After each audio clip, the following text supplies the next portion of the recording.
Herkese merhabalar arkadaşlar. Zeynep'in Renkli Lifleri YouTube kanalıma hoş geldiniz. Bugün sizler için farklı bir çalışma yapmak istedim arkadaşlar. Life ilk defa başlayacak olan arkadaşların yuvarlak lif tabanının nasıl başlaması gerektiği hakkında bilgi amaçlı bir video çekmeyi planladım.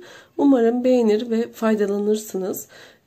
Videoma başlamadan önce arkadaşlar kanalıma abone olup beni desteklerseniz, beğeni ve yorumlarınızla da yüreklendirirseniz çok memnun olurum. Kanalıma abone olmak ücretsiz arkadaşlar.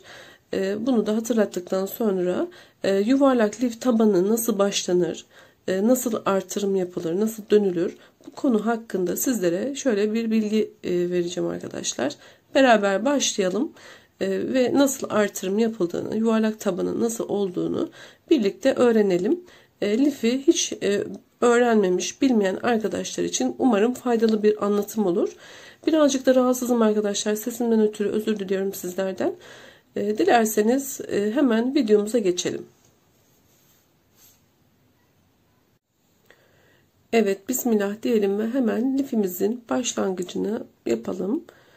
Şu şekilde hemen bir zincir çekelim. Daha sonra 8 tane zincir çekelim.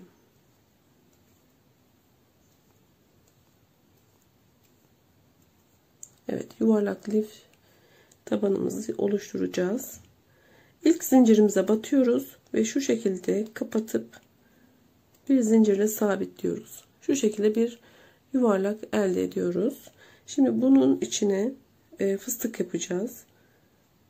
Şu şekilde 2 kere doladık. 3 kere doladığımız fıstığımızı yapıyoruz. Kapattık. 1-2 zincir çektik. Evet.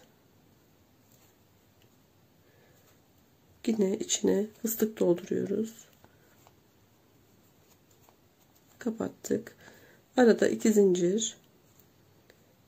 Bu şekilde ilerleyeceğiz. Yuvarlak lif tabanımız 6 dilimden oluşacağı için 6 tane fıstığımızı bu şekilde yapacağız. Arada 2 zincir.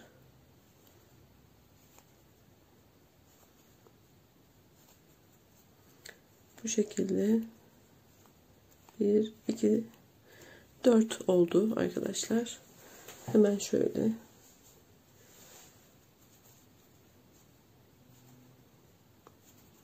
beşinciyi de yapıyoruz. 1 2 zincir. Şimdi son yuvarlağımızı da tamamlayacağız. Son fıstığımızı yapıyoruz. Evet, bu şekilde 1 2. Evet, 6 tane olduktan sonra ilk başa gelip kapatacağız. Üstüne almadan şu şekilde içinden geçirdik. Bir zincir çektik, kapattık. Görüyorsunuz şu şekilde 6 adet fıstığımız oluştu. Şimdi hemen ilk fıstığın tepesine bir fıstık yapıyoruz. Kapatıyoruz. Bu şekilde. Şimdi devam edelim. Fıstığın tepesine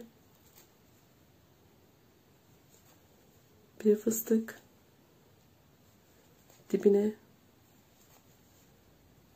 bir fıstık, bu şekilde ikili fıstığı topluyoruz. 1 2 zincir çektik. Bakın şöyle göstermek istiyorum. Şimdi bir ilerideki fıstığın tepesine geliyoruz. Hemen buraya bir fıstık yapacağız. Kapattık. Tepesine olmadı, şöyle hemen tepesine, dibine, evet, ikili fıstık topluyoruz. 1 2 zincir çektik. Bakın bu şekilde arkadaşlar. Bu şekilde bütün fıstıkların tepesine bu fıstık kurulumunu yapacağız. Bir fıstık yapıp kapatıyoruz. Daha sonra tepesine ve dibine ikili fıstık topluyoruz. tepesine, dibine. Bakın bu şekilde kapattık. Evet, 1-2 zincir. Şimdi bir ilerisine geçiyoruz.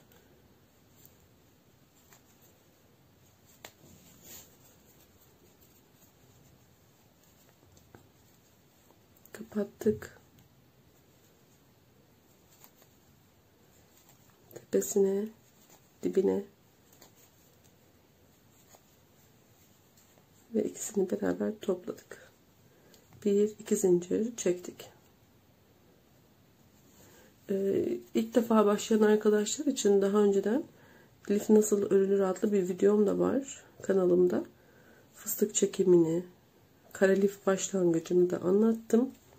Arkadaşlar ilk defa yapan arkadaşlarımız varsa oradan faydalanabilirler.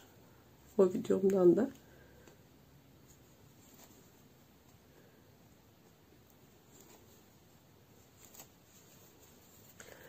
Biz Instagram'da etkinlikler yapıyoruz. Orada hiç lif örmeyen arkadaşlar bu videolarımla lif ördüler.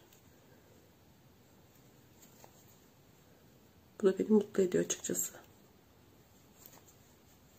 Birçoğunuz eminim biliyorsunuz. Bilmeyenler için böyle detaylı göstermek istedim.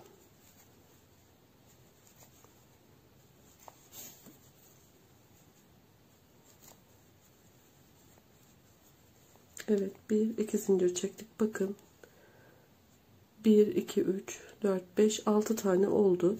Şimdi yapmamız gereken birleştirmek. Bakın buradaki ilk fıstığımın hemen şurasına şöyle göstereyim. Üstüne almadan şöyle kaydırma yöntemiyle içinden geçiriyorum zincirimin. Şimdi bir zincir çektim ve kapattım. Evet, ilk sıramızı oluşturduk. Şimdi bir üst sıraya geçeceğiz. Burada şu şekilde bir fıstık yapıp kapatıyoruz. Daha sonra tepesine, dibine ve karşıya.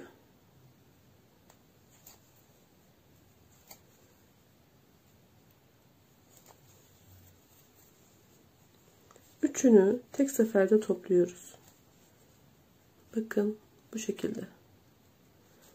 Şimdi artırmamız gerekli. Bir yaptık tepesine, bir de dibine yapıyoruz. Şöyle tutacağım, göstereceğim. İkisini tek seferde kapatıyoruz. 1-2 zincirimizi çektik. Bakın bu şekilde oldu arkadaşlar. Burada bir adet yatay fıstık varken şimdi 1-2 adet yatay fıstık oldu. Hemen karşıya geçiyoruz. Buraya bir fıstık yapıyoruz. Kapatıyoruz. Aynı işlemi burada da yapacağız. Tepesine, dibine ve karşıya.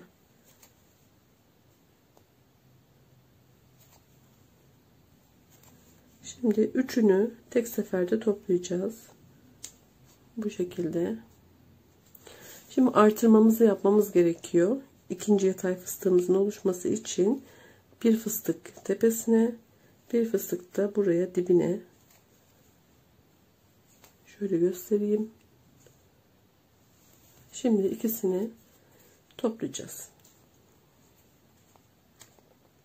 2 zincirimizi çektik. Yine aynı şekilde karşıya geçiyoruz. Böyle bir fıstık yaptık, kapattık.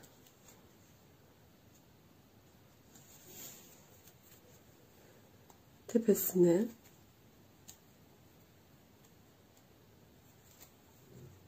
dibine ve karşıya.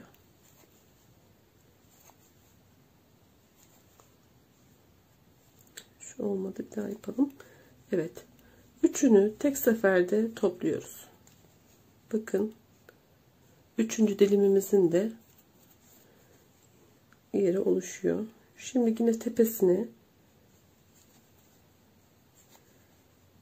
ve dibine ikili fıstık yaptık. 1-2 zincirimizi çektik.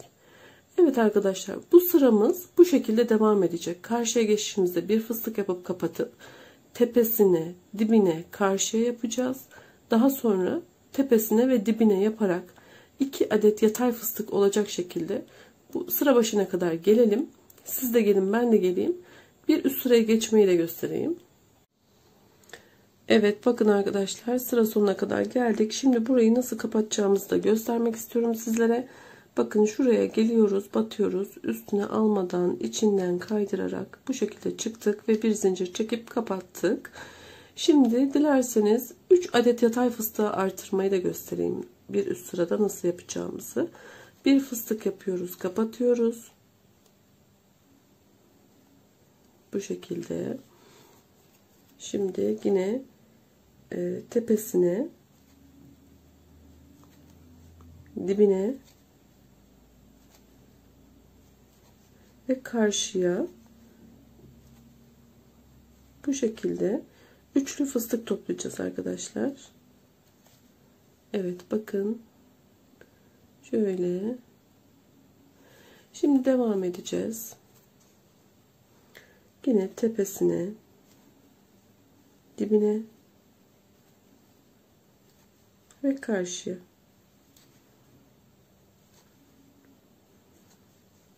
Üçünü tek seferde topluyoruz. Yine tepesine ve dibine fıstık yapıyoruz. Şimdi ikili topluyoruz. Artırmamızı yapmış olduk. 1-2 zincirimizi çektik. Bakın bu şekilde. Bir adet yatay fıstık vardı. 2 oldu. Şimdi 1, 2, 3 oldu arkadaşlar. Şimdi karşıya geçelim. Hemen yine buraya tepesine bir fıstık yapalım. Kapattık. Hemen fıstığımızın tepesine bir fıstık, dibine bir fıstık ve karşısına bir fıstık yapıyoruz ve kapattık. Şimdi yine tepesine, dibine ve karşıya